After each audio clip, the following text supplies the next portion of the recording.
Why do miracles happen after persecution? Or, better question potentially, why do bad things happen when we think that God could just not allow them? Good evening, y'all. Peter Barclay here, host of your favorite podcast and mine, the Hangout Sessions. And don't forget, new episode dropping tomorrow at noon. Be there to check it out.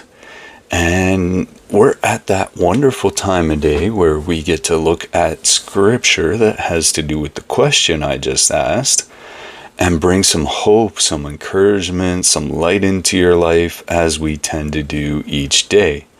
Now, today we are moving on to Acts chapter 8, and this takes place after they've stoned Stephen and they have put him to burial, and Saul, who eventually became Paul, has started to persecute the church.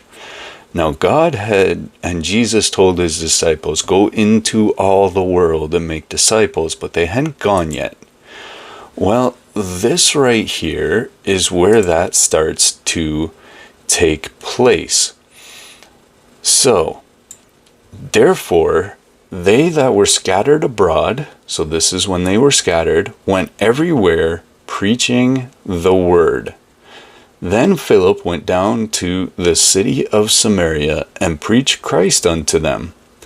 And the people with one accord gave heed or listened to the things which Philip spoke, hearing and seeing the miracles which he did.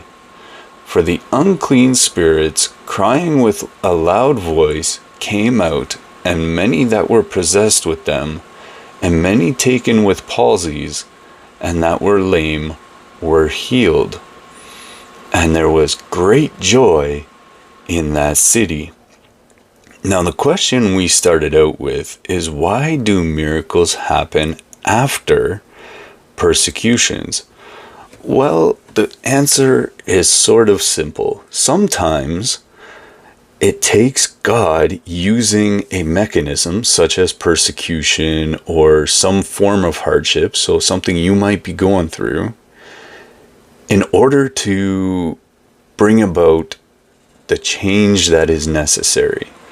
And so when the disciples were supposed to go into all the world, the persecution needed to happen for them to do that. So once the obedience is fulfilled, then God can do the miracles. I don't know about y'all, but that's encouraging to me. Please subscribe to the channel, y'all.